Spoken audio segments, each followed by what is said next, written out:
તમે પ્રભુને પૂછી જુઓ કે ભક્તરાજ તમને મળવાની રજા માંગે છે.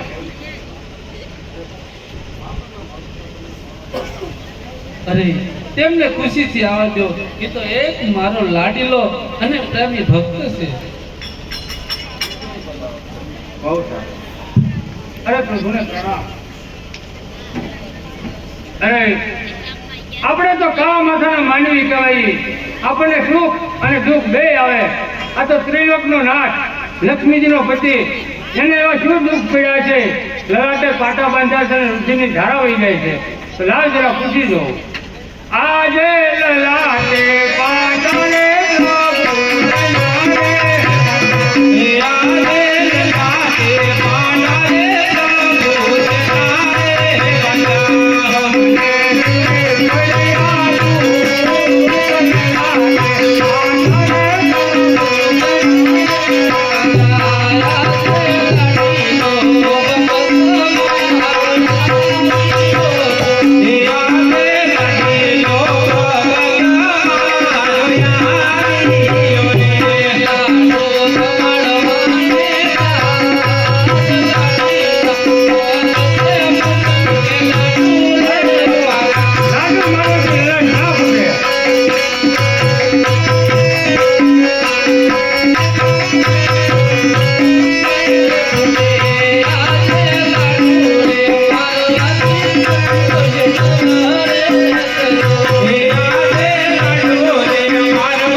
ભક્તોને માટે તો સદાય ને માટે માફત હોય, પણ આટલી બધી કષ્ટી ભોગવવાનું કારણ આજ સુધી આવવાનું કઈક કારણ તો છે ને ભક્તરાજ.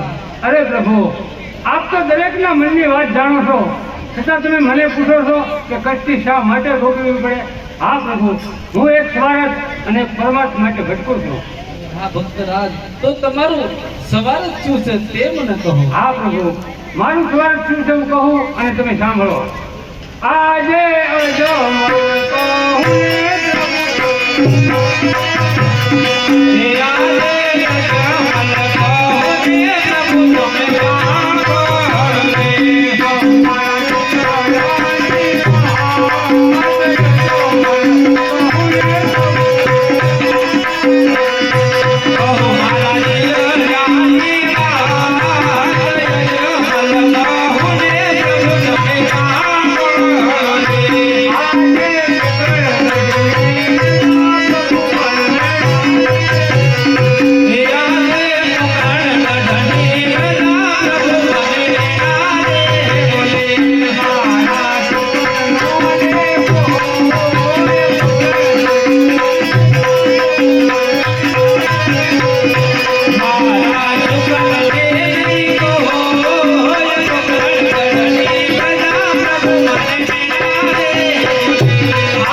પ્રભુ, મારું સ્વાર્થ આ છે.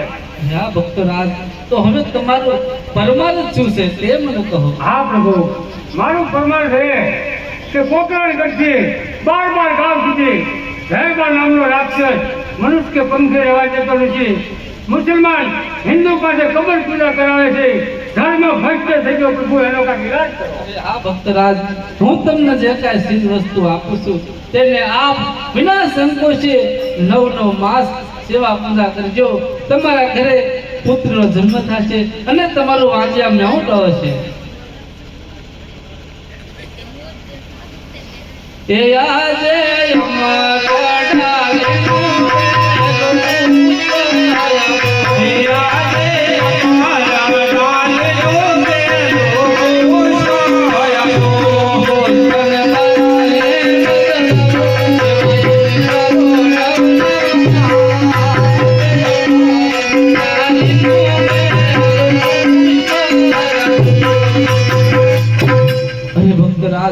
આમર ડાલીનું પેલું પુષ્પ છે.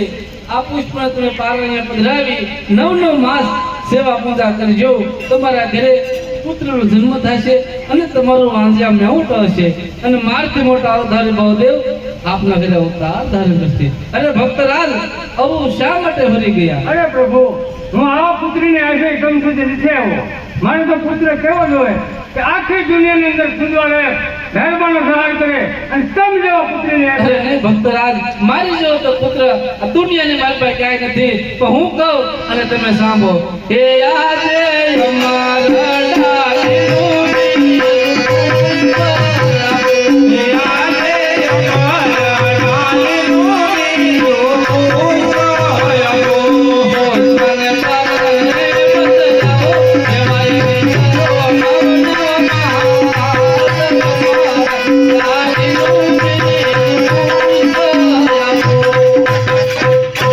ભક્તરાજ, આમર ડાલીનું આ બીજું પુષ્પ છે. આ પુષ્પ પારણે પધરાવી નર નારી 9 માસ સેવા પૂજા કરજો. હું પોતે આપના ઘરે અવતાર ધારણ કરીશ. બરાબર છે પ્રભુ, તમે અમરદારીનું પહેલું પુષ્પ આપ્યું છે. પારણે પધરાવી 9 માસ સેવા પૂજા કરજો. તમારથી મોટા અવતારી બળદેવ અમારે ઘરે અવતાર ધારણ કરે ત્યારે એનું નામ મારે શું રાખવું? સેવા રાખજો રાખજો વીરદેવયવનો.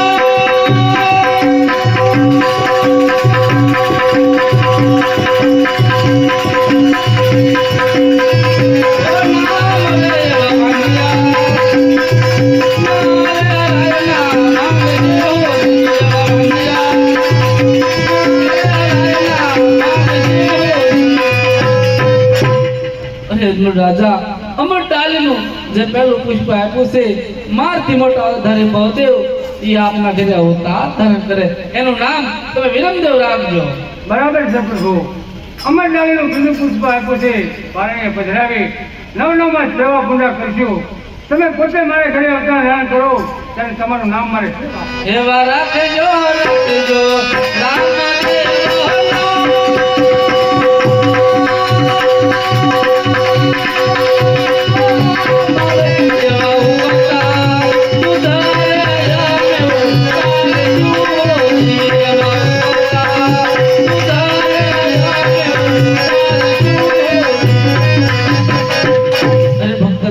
હું તમારા ઘરે અવતાર ધારણ કરું ત્યારે મારું નામ તમે રામદેવ રાખજો. બરાબર છે પ્રભુ, તમે બંને ભાઈ મારે ઘરે અવતાર ધારણ કરો. અમને કેવી રીતે ખબર પડે માટે કાંઈક તિથિ આપો. એવી તિથિ આપો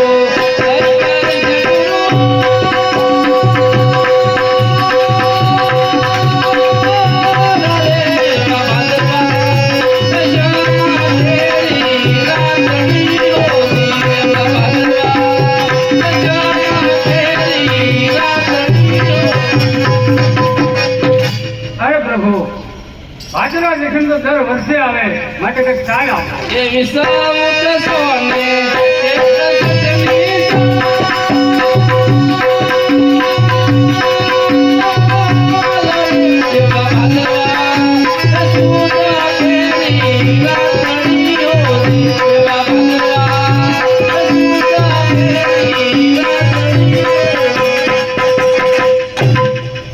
રાજા સંવત 1481 61 ની સાલ અને ભાદરવ સુદ 11 અને ગુરુવારના દિવસે બંને ભાઈઓ આપના ઘરે અવતાર ધારણ કરશે.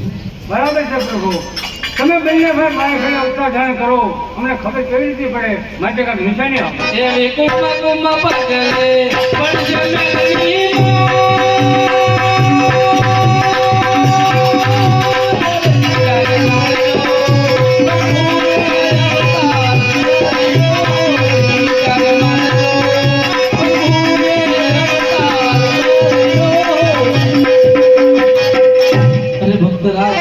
જ્યારે તમારા રાજમહેલની અંદર કુમકુમની 5 પગલી પડે ને ત્યારે માનજો કે પ્રભુએ પંચ અવતાર ધારણ કર્યો છે. હા પ્રભુ, હવે મને ખરું વચન આપો. એ યાદે તમે રે